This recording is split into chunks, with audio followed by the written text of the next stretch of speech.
नमस्कार, मैं हूं आपके साथ अनुष्का और आप देख रहे हैं खबर का असर। बांग्लादेश में आरक्षण के मुद्दे को लेकर हुई हिंसा के बीच यूपी में कई छात्र फंस गए, जिनमें मुरादाबाद की जिगर कॉलोनी की रहने वाली एमबीबीएस की छात्रा सना खान भी शामिल थी। अब वो सुरक्षित अपने घर वापस लौट आई हैं। सना ने बताया है कि बांग्लादेश में आरक्षण, प्रोटेस्ट और हिंसा के बीच इंडियन एम्बेसी ने काफी मदद की।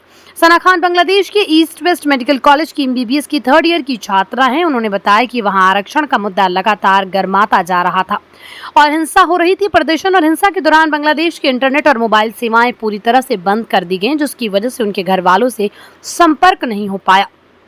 अब वो भारत सरकार की मदद से सुरक्षित बांग्लादेश से अपने वतन वापस आ गई। सना ने बताया कि उनके हॉस्टल से कुछ ही कदम की दूरी पर आरक्षण को लेकर प्रदर्शन हो रहे थे। ऐसी स्थिति में वो कई दिन तक हॉस्टल के रूम में ही बंद रही। बिगड़ते हालात को नियंत्रित करने के लिए बांग्लादेश की सरकार ने वहां मिलिट्री और पुलिस बल तैनात कर दिया। बांग्लादेश के मौजूदा खौफनाक हालात ने उन्हें काफी डरा दिया था। साथ ही स्टूडेंट्स भी काफी परेशान थे, लेकिन सना ने हिम्मत नहीं हारी। वतन की मोहब्बत और घर आने की चाह ने उनके टूटे हुए मनोबल को बढ़ाया और लौटने का फैसला किया। सना ने अपने दोस्तों संग टिकट बुक कराए। ऐसे में कंपनी ने भी इसका फायदा उठाया और 3 गुना दाम पर टिकट खरीदने पड़े। अब सना अपने घर, अपने परिवार के साथ है। से एमबीबीएस कर रही हूँ, मेरा 3rd ईयर चल रहा है अभी। और वहाँ पे सिचुएशन बहुत ख़राब है। वहाँ पे स्टूडेंट्स किसी कोटा सिस्टम को लेके प्रोटेस्ट पर उतरे हैं, तो हम लोगों को भी इतना नॉलेज नहीं थी उसके बारे में। जब हमें न्यूज़ मिली कि स्टूडेंट्स को किल किया जा रहा है वहाँ पे, तो फिर हमें लगा कि शायद सिचुएशन कुछ सीरियस है। फिर 2 दिन बाद वहाँ पे हमारा नेट बंद कर दिया, वाईफाई भी बंद कर दिया। हम लोग घर से बात भी नहीं कर पा रहे थे, घर वाले भी बहुत परेशान थे, वो लोग भी नहीं सो पाते थे, हम भी नहीं सो पाते थे। वहाँ पे हमें डर रहता था कि पता नहीं कब क्या हो जाएगा हॉस्टल में, क्योंकि हमारा मेडिकल कॉलेज है। लेकिन हॉस्टल वालों ने, कॉलेज वालों ने हमें अच्छी सिक्योरिटी दे रखी थी। वो ऐसी सिचुएशन क्यों आई, कैसे क्या हुआ था? क्योंकि वहाँ पे स्टूडेंट्स को बहुत जोश था कि हम लोग अपनी जो बात है हम उसे मनवा के रहेंगे, बट गवर्नमेंट ने उनका थोड़ा प्रोटेस्ट किया कि हम नहीं मान सकते हैं ऐसे, तो इसीलिए गवर्नमेंट और स्टूडेंट्स के बीच कुछ लड़ाई हो गई थी, जिस वजह से ये सारी सिचुएशन क्रिएट हुई। लेकिन स्टूडेंट्स ने वहाँ पे वो खड़े रहे अपने हक़ के लिए, उन्होंने अच्छे से लड़ा। हमारे सारे बैचमेट्स भी उस सब में इन्वॉल्व थे, वो सब भी बहुत अच्छे से प्रोटेस्ट कर रहे थे। लेकिन परेशानी हम लोगों को हो रही थी क्योंकि हम लोग हॉस्टल में रह गए थे। जितने भी बंगाली फ्रेंड्स थे हमारे, वो सब अपने घर जा चुके थे। 1-2 लोग बचे थे। इंडिया के कितने लोग थे वहाँ? इंडिया के हमारे हॉस्टल में 200 हैं लोग, और बॉयज़ हॉस्टल में भी इतने हैं। इंडिया वापसी में आपको क्या क्या दिक्कतें, कोई परेशानी या भारत सरकार से कोई आपको कोई हेल्प मिली हो? हमें इंडियन एम्बेसी ने काफ़ी हेल्प की। वो लोग हमारे टच में थे, हमारे पेरेंट्स के भी टच में थे। इंडियन एम्बेसी से हमें सिक्योरिटी भी प्रोवाइड की है एयरपोर्ट जाते टाइम। उन्होंने बोला जब तुम लोग निकलोगे हमें बस का नंबर देना, हम लोग रास्ते में जितनी भी तुम्हें पुलिस स्टेशंस पड़ेंगे हम उनसे तुम्हारे कांटेक्ट में रहेंगे। और उनकी वजह से हम लोग सेफली एयरपोर्ट पर पहुँचे हैं, वरना एयरपोर्ट तक जाते जाते भी बहुत माहौल ख़राब था। वहाँ पे हमने खुद देखा कार्स वगैरह सब जली पड़ी थी और रोड्स पे भी काफ़ी मार्बल्स वगैरह पड़े थे। लड़ाई का पूरा लग रहा था कि यहाँ बहुत ख़तरनाक लड़ाई हुई है, लेकिन एम्बेसी का साथ था, कॉलेज ने भी हमें सिक्योरिटी दी, तो हम लोग सेफली पहुँच गए थे। यहाँ आपको अपने शहर मुरादाबाद में कब आना हुआ, कैसे? मैं अपने शहर में आई हूँ 22 की रात को। अच्छा जी, 22 को मेरी फ़्लाइट थी दोपहर की, तो मैं रात में पहुँची हूँ। तो इसमें भारत सरकार के लिए क्या कहना चाहेंगे आप? भारत सरकार से तो हमारा ऐसा कुछ कांटेक्ट नहीं था, लेकिन एम्बेसी ने काफ़ी हेल्प की, क्योंकि उन्हीं का हमारे पास हेल्पलाइन नंबर था, तो वहाँ पे हम उन्हीं को कांटेक्ट कर पा रहे थे। अच्छा, हाँ सर, क्या कहना चाहेंगे आप? कैसे क्या बेटी से आपको कैसे संपर्क रहा, कोई दिक्कतें परेशानियाँ?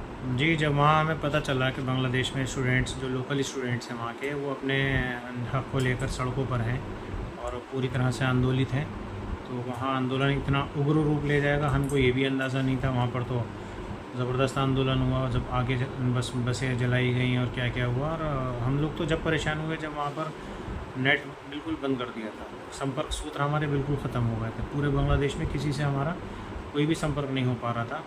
और व्हाट्सएप फिर कैसे आपका संपर्क हुआ, कैसे? उसके बाद हमने यहाँ पर इंटरनेशनल रिचार्ज कराया, तो उसमें भी अगर हम 400 बार फ़ोन मिलाते थे तो एक बार फ़ोन पे बेल जाती थी, और वो भी बस बात हमें समझनी पड़ती थी कि क्या ये कहना चाह रही है, तो अंदाजे से हम लोग बात समझते थे। तो रात भर हम लोग डिस्टर्ब रहते थे, 4-4:30 बजे हम लोग सोते थे बात कर आगे। लेकिन फिर वो ये हुआ कि अचानक इन लोगों ने बनाया सबने प्रोग्राम, इंडियन एम्बेसी ने, और कॉलेज जो इनका है ईस्ट वेस्ट मेडिकल कॉलेज, उसने इनको सपोर्ट किया और फिर इन्होंने अपने टिकट कराए वहाँ पर। टिकट काफ़ी महंगा रहा। जो इंडियन गवर्नमेंट ने हमें बहुत सपोर्ट किया, इंडियन एम्बेसी ने बहुत सपोर्ट किया और आपकी कॉलेज ने इनके बहुत सपोर्ट किया, लेकिन जो एयरलाइंस थी उन्होंने इसका पूरा फ़ायदा उठाया। उन्होंने बहुत महंगे टिकट बेचे और फिर एयरपोर्ट पे भी जब आना था तो यहाँ की, क्योंकि वहाँ का माहौल ख़राब था, तो एम्बेसी से संपर्क करके कॉलेज ने बाई रोड इनको छुड़वा दिया। वहाँ आर्मी ने, जो वहाँ की लोकल आर्मी थी, उसने भी इनको प्रोटेक्शन दिया। और उसके बाद जब यहाँ आए तो एयरपोर्ट पे इनको 12-13 घंटे वेट करना पड़ा प्लेन के लिए अपने। और फिर प्लेन भी वो जब उड़ा था वहाँ और ज़्यादा ख़तरा हो गया कि हम लोग यहाँ से एयरपोर्ट पहुँच गए इनको रिसीव करने के लिए, लेकिन जब हम वहाँ पहुँचे तो पता ये चला तो अब कब जाना होगा इनका? वहाँ जब हम पहुँचे तो हमें पता ये चला कि जिस प्लेन से उनकी टिकट थी, वो प्लेन जैसे ही उसने टेक ऑफ करना चाहा उसी टाइम वो प्लेन जो है वो बिल्कुल ज़मीन में बैठ गया, उड़ ही नहीं पाया ऊपर। टेक्निकल इशू की वजह से ऐसा हुआ था, जिसकी वजह से पूरा परिवार और ज़्यादा घबरा गया था। लेकिन फिर एयरलाइंस वालों ने, जो 3 बजे की फ़्लाइट थी, उसे फिर उन्होंने और उसको आगे बढ़ाया और 7:30 बजे ये बच्ची जो है वहाँ से इनकी फ़्लाइट ने टेक ऑफ किया। फिर रात को 11 बजे यहाँ पर आई। जब यहाँ पर 11 बजे आ गई तब उसके बाद हम लोगों ने बड़ी राहत की सांस ली। लगभग 5-6 दिन हम लोग अब स्थिति वहाँ सामान्य है कैसे? वहाँ की स्थिति अब पहले से तो बेटर है। नेट वेट स्टार्ट कर दिया है, वाईफाई स्टार्ट कर दिया है, लेकिन अभी कॉलेज ने 3 हफ्ते की छुट्टी भी कर रखी है। उसके बाद देखते हैं जैसे भी होता है, जाएंगे बच्चे को भेजेंगे। 3 हफ्ते की दी छुट्टी। अब आप कब जाना चाहेंगे, कब जाएंगे आप? जब भी हम लोगों को थोड़ा सा लगेगा कि जब भी हम लोगों को लगेगा कि सिचुएशन स्टेबल हो गई है, वहाँ पे अब माहौल ठीक है, हमें कोई खतरा नहीं है, तो अब हम लोग सारे एक साथ जाएंगे, जितने भी बच्चे वापस आए हैं। ठीक। बांग्लादेश में थी तो कैसा क्या माहौल था, ये वीडियो में हम देखना चाहेंगे। ये कहाँ का है? ये हम लोगों की एयरपोर्ट की वीडियो है, जहाँ पे हम लोग ज़मीन पे बैठे रहे थे पूरे 12 घंटे। वहीं पे हमारा लगेज वगैरह सब पड़ा था, वहीं पे बैठे थे हम पूरी रात। वो वीडियो आ जाएगी जी, सीधा कर दिखाइए।